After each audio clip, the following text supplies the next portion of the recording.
How do you see him being named the captain? Probably not surprising. No, it's not. I think Jamar's been a great leader for us. He's been a guy that's always given me honest feedback whenever I ask for it.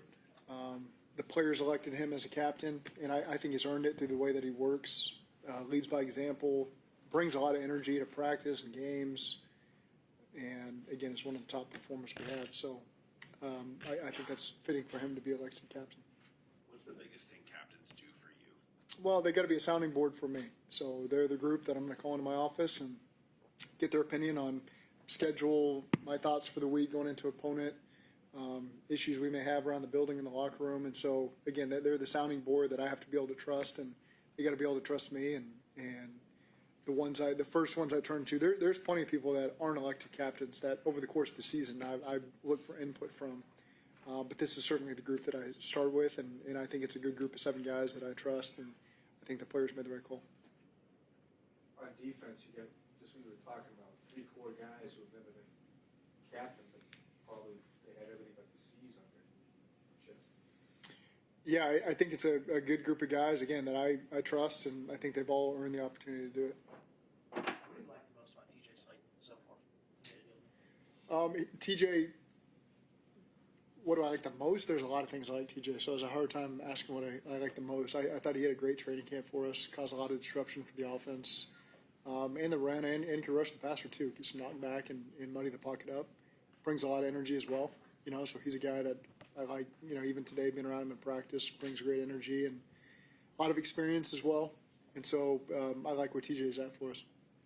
What excites you about the defense going into Cleveland? I think we've got good experience in that room, and now we're fully healthy. It's training camp was a little bit mismatched for us. You look at the offensive unit and the defensive unit. You missed B.J. Hill for a large portion of it, Trey for a large portion of it.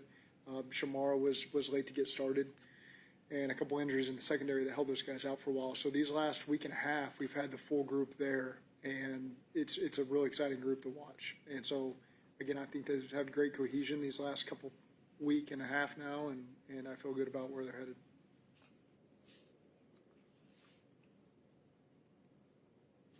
You like this being a good test for that run defense early, like given how good Cleveland is. I mean, how much of this is going to test how good the run defense might be this year. Yeah, they've always done it. Of course, they're going to have their own identity coming into week 1. They're going to have some things that maybe we're seeing for the first time as they've changed things around with their coaching staff and their players. And so there's always that week 1. You've got to be able to adapt as the game gets started here. I got a lot of faith in Al and those guys to see it as it comes at them and be able to make those changes they need to. You've had it both ways. How do you feel about starting the season with a divisional game? I think it's a great opportunity for us to start on the road in a divisional game right out the gate and put your best foot forward and find a way to get a win. And you've set yourself up for a great start to the season. That's about the best thing you can ask for. So, again, we've talked about that as a group. I like where we're at, and now we just got to go out there and get it done. You guys have done a lot of different stuff in camp to try to make it feel different. You've talked a lot about a lot of those things. Was there any one thing, looking back on it now, that you felt like was particularly impactful or worked particularly well that is helping you feel even more prepared for this? I really think just electing not to do the joint practices this year is what this team needed this year. And looking at how we just got everything installed, got everything repped, the amount of times we wanted to rep it, I think if we had elected to go compete against somebody else and get good work for 3 days, I wouldn't feel like we had it all in the way we wanted to do it. And so just for this year, I think that was the right call, and I feel like our guys will be ready to go. Do you feel like you have more of your playbook at your disposal now because it's been installed?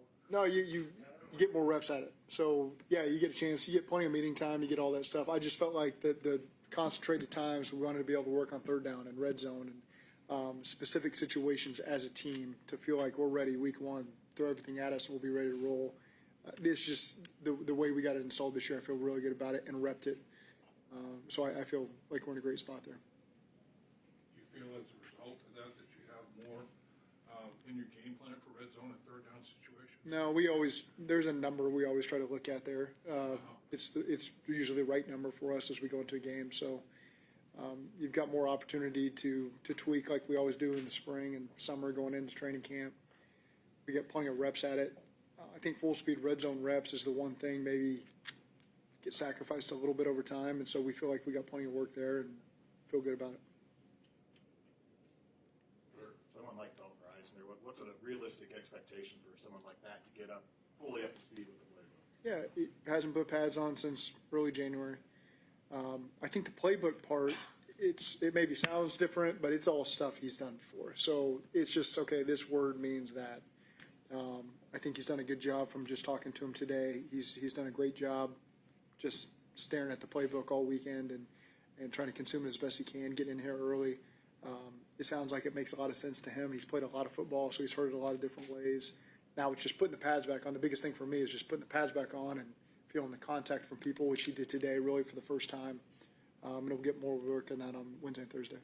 And that's kind of the same with Trey, BJ. These guys haven't had pads on for a long Right. time. How do you, when you look at the plan for Sunday, obviously you want to have those guys available in the fourth quarter, but you can't really save them right until the fourth. How do you weigh that with getting the most out of them early, but still trying to have guys available when the game's on? As the game goes, just do a great job rotating those guys through there as best we can, and the situations call for that. Sometimes you get longer breaks between drives, and so I think to put a pitch count on it is unfair to them early in the game. If they feel good, let's let them keep going. I know those guys are in great shape. It's not like they haven't been working out. It's not like Dalton hasn't been working out. So again, we'll see how they go as the game evolves. Mitch talked about how tough it was to kind of sit and watch, the postseason at home. When you do that, what's the expectation like or the anticipation for the next game that y'all get to play, knowing the last season and the way you wanted to? Does it change how eager you want to get back to week one, if that makes sense? Oh yeah, I've been here since the day the season ended. Just as soon as our season ended and we weren't in the playoffs, okay, fresh start, let's go get it. And so I think immediately guys got to work for the spring and try to get ourselves ready for training camp. And we've got everything achieved we wanted to get achieved. Now we just got to go out there and get it done. And so I absolutely think I think I speak for everybody. It's an entire group that's been chomping at the bit to get back on the field and set the tone. We really put ourselves behind the 8 ball last year, and so guys are fired up to start the right way this year. And I can't wait to see us get it done. You added another proven run stopper, Mike Pennell. Yep. Pretty valuable pickup for Monday of opening week. Yeah, he's got a lot of experience in the league, and he was available. And so, again, a guy we played against really, I guess, twice. He got picked up 2 years ago right at the end of the season when we went into Kansas City when Jake was playing quarterback, and then again early last year. So got a lot of respect for him. Jerry coached him like 20 years ago in Green Bay. So we have awareness there. So really excited that he was available and wanted to come here. Because I think he brings great experience, great depth, and is a piece that's really going to be able to help us. This is the first time you've had a new defensive coordinator since you became the head coach. Has that changed how much you've been involved in terms of defensive game planning, or is it still just the same amount that you were with your old? Well, we haven't gotten fully into a game week yet, but just in terms of my time with the defense, just available to them as much as possible. And sometimes I'll walk in, sit in the meeting. Owl and I will talk one-offs a lot of times. So I can't weigh it to how it's been in the past. It's just how me and Owl do it now. So I feel comfortable with our communication there. Okay, thank you.